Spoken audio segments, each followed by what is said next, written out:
Did what I had to do, and saw it through without exemption.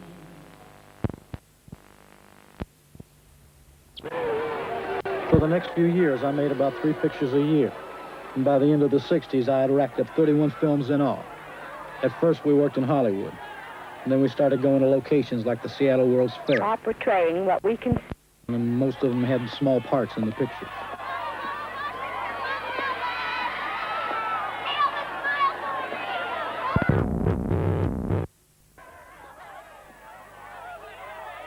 After a while, the movies I was making became so similar, it was hard to tell one script from the next. We'd always be kidding around on the set, and Colonel Parker was up to his old pranks again. He gave me an award for all my challenging roles, a ham. Too much monkey business, too much monkey business, too much monkey business for me to be involved in. Blonde hair, good looking, trying to get me hooked, want me to marry, settle down and get a home and write a book.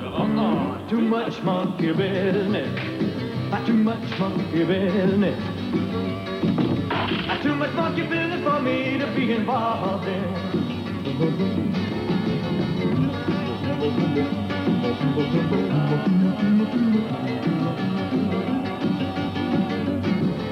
I'm working in the filling station, too many tasks, wipe the window, check the tires, check the oil, dollar gas. Too much monkey business, too much monkey business, too much monkey business for me to be involved.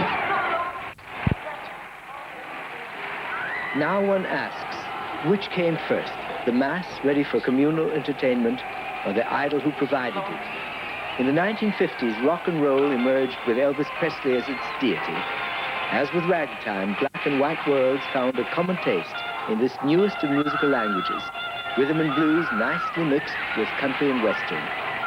However, there was a vital fifth element that drove the mass to hysteria, sex rearing its head in the taunting wriggles of the master. Elvis became the delight of the young, the despair of the parents.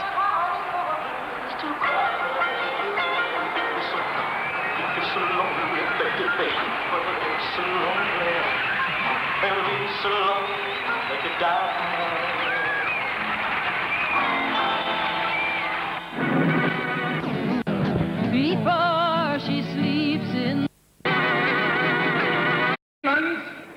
The Beatles! Elvis as he was. This is Elvis of the 1950s and the 1960s, and this is the Elvis we remember.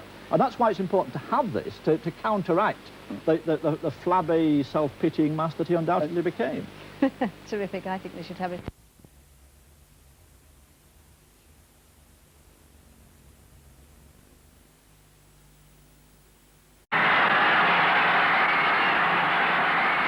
It is no wonder that Tragic truth behind the legend, only in the Daily Mirror, starting tomorrow.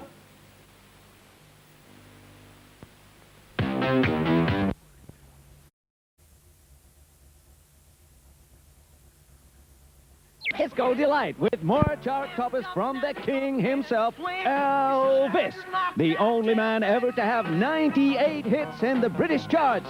Well, you're probably asking yourself, or you're probably not, which of the king's incredible number of unbroken chart toppers is Ripple-Fingered Roy gonna send over the fantastically low airwaves this week? And the answer is...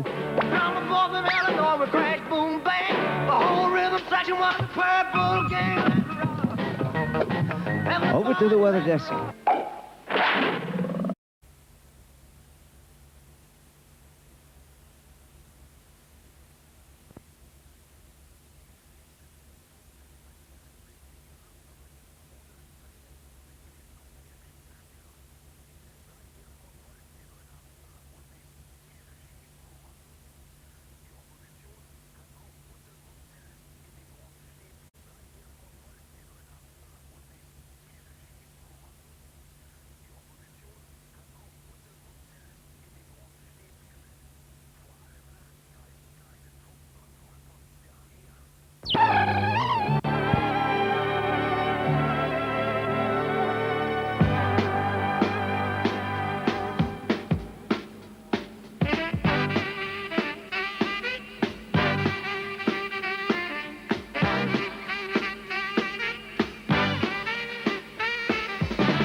the only man ever to spend 73 weeks at the #1 place in the British chart. How about that then?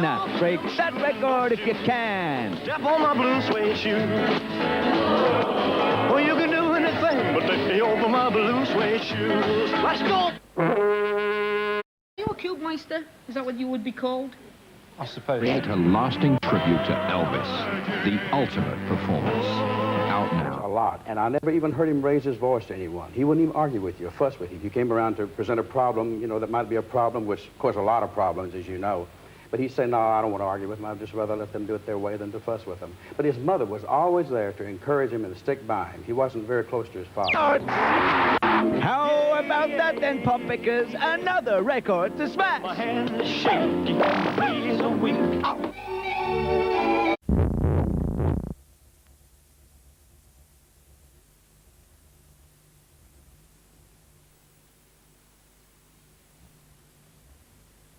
Boycotted is a very extreme measure.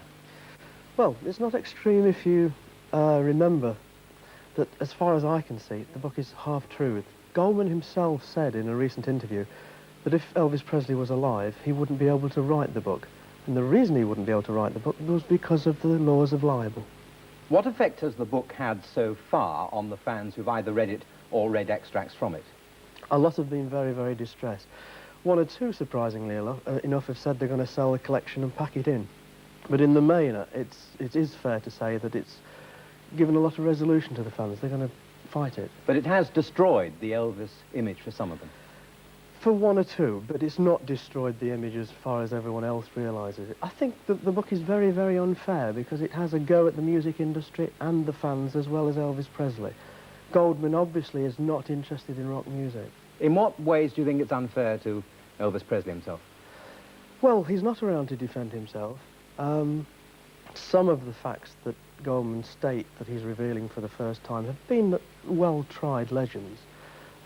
It's not very factual, and the interpretation with regard to the drugs is very, very far-fetched. Well, let's look at that. I mean, the fact is, Presley did take enormous quantities of drugs, and drugs probably killed him. Now, that's true, and why shouldn't it be said? Well, what's been forgotten is the fact that in the last few years of Elvis Presley's life, he was very, very ill. And he'd been ill for about 7 years. But, of course, he did still entertain. Goldman says that he loathed to entertain, but each year Elvis Presley was performing an incredible amount of tours. But he was a lonely man, wasn't he? I'm sure he was. He was lonely because he had to be. You see, Elvis was one of the first stars of his kind, and consequently, no one else had had any experience whatsoever of handling such a situation, and the easiest thing to do was to surround himself by so-called friends to protect himself. You see, in calling for the book to be banned, I just wonder whether you're taking the whole thing too seriously, because although it may do something to diminish his personal reputation, it will do nothing to diminish the impact that his music made. Of course it won't. In fact, I mean, a call to ban the book is going out to the fans. We don't want the fans to be hoodwinked into buying it. No one is going to stop the publisher from selling the book. But we feel, and most of the fans feel, that it isn't fair to have a publication that's really only bringing out the same old stories over and over again, none of which have really been proved. But don't you think one of the problems is that fan clubs such as your own tend to put people like Presley on pedestals from which they are almost bound to be knocked off? Well, that could be said, but we have a fan club for Elvis Presley because we like him. There were fan clubs for John Lennon, who sadly is now going through the mill again, because they liked him. And sad that it seems, come Sunday, no newspaper is going to say that Natalie Wood fell off a boat. It's going to be glamorized much more than that. What do you say finally to Goldman's conclusion that Elvis Presley was overrated? He was very good to begin with, but then he abused his talent and his career went down.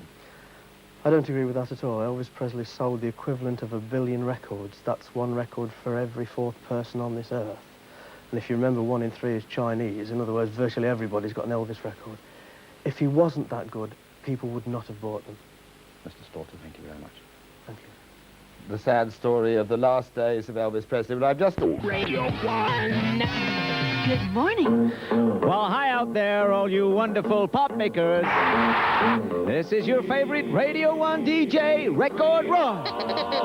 A disco delight with more chart toppers from the king himself, Elvis, Elvis, the only man ever to spend 1,077 weeks in the British charts. And I don't mean the weather charts. How about that then? Well, enough of the jokes and on with the show. It's a skip. Good morning. Well, hi out there, fans. Record Roy, your favorite Radio 1 disco delight, here with yet another amazing assortment of chart toppers from the king himself, Elvis, the only solo hitmaker ever to have 17 #1 hits in the British charts. 2 for the show, 3 to get ready. Now go, cat, go, but don't you step on. A legend in his own lifetime, he's arguably an even bigger legend since his death. And 5 years on, the tributes to Elvis Presley seem never-ending. Another Elvis stage show opens on Sunday at the Windmill Theatre in Great Yarmouth, when there'll be a very special guest of honour among the audience, Elvis's stepmother, who flew in from the States this morning. Dee Presley shared with Elvis the triumphs of his remarkable life, and also the tragedies, but like all Presley fans, it's the good times she remembers best. The next step is love. So what are we waiting for? That's all right now. Oh, yeah. Yeah, one night with you. You know, there's no normal woman that can't get excited when he walks on. He's so dynamic. Love me tender, love me true. Never let me go. My daughter went to see the show Tuesday night, and she got kissed by Elvis, and she hasn't washed her face since. I might ask the same of you, Dee. You've been kissed by Elvis. I surely have. Lovely that you could join us, because you're a bit jet-lagged. I know you've just flown across. Yes, that's right, but I'm just real happy to be here. We heard a snatch there of Love Me Tender, which, of course, is the title of a book that you wrote about Elvis and the effect he had on the people near to him. But you were a fan of Elvis long before you met him, weren't you? That's right. In 1955, when I first saw him on the Sullivan shows and the earlier shows, I became a fan. And you engineered the meeting by making a phone call the most direct way. I did. When I was stationed in Germany with my husband, or we were living in Germany, and Elvis was sent over right away after his mother died. I picked up the phone and called Elvis to offer my condolences and welcome him to Germany and invite him into my home. And that's the phone call that changed my life. Well, it changed your life, of course, because you eventually married Vern, that's Elvis's right. dad. You became a part of that big family and lived in Graceland, which must have been extraordinary. It really was quite an experience. We had wonderful times in Graceland, and I suppose that for several years I just took things for granted. Elvis would sit down at the piano and play music, and we would sing hymns together and read books and do just the normal things. Our Christmases and our holidays were just great. They're beautiful memories. And yet he was a very, very wealthy man by this time.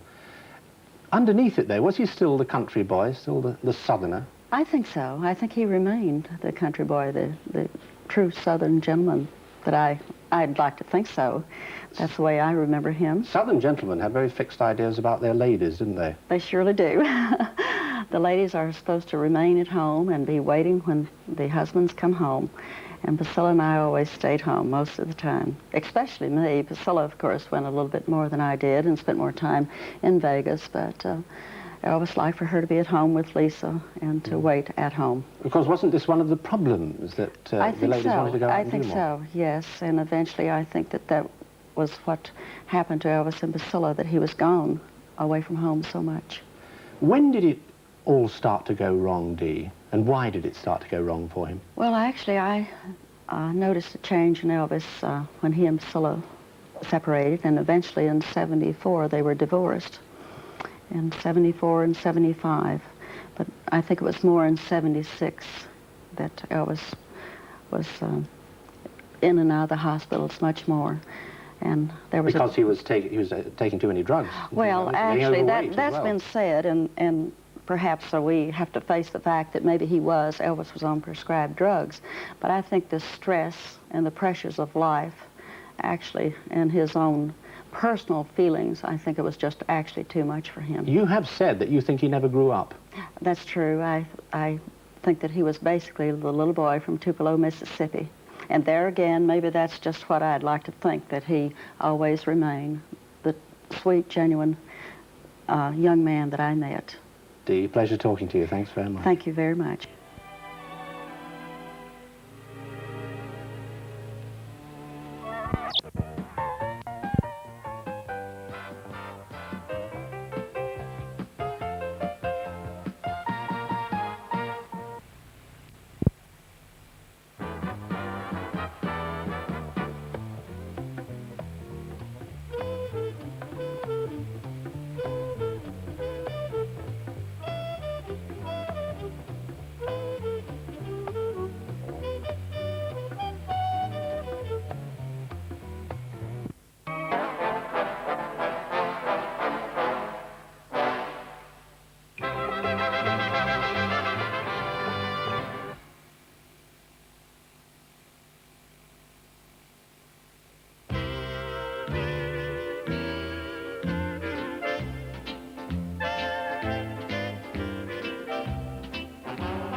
Stood in silent respect.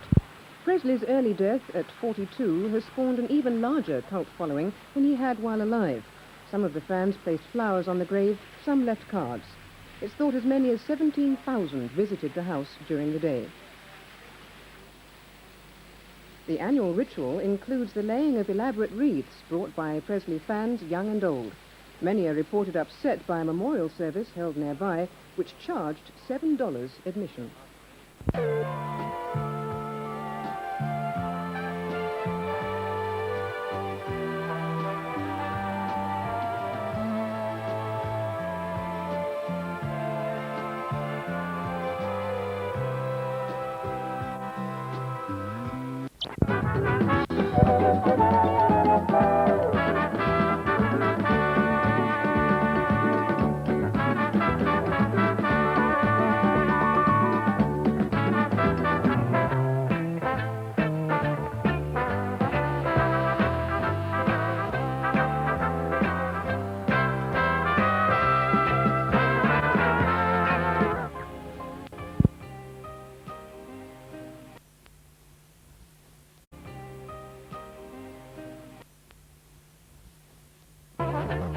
Until tea time.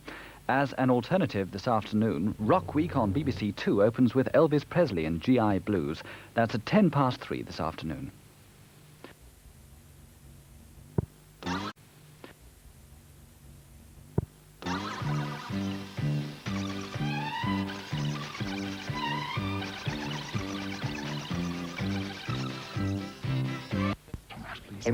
All right, it's Hobson's choice. We have Elvis the Answers left down here for you.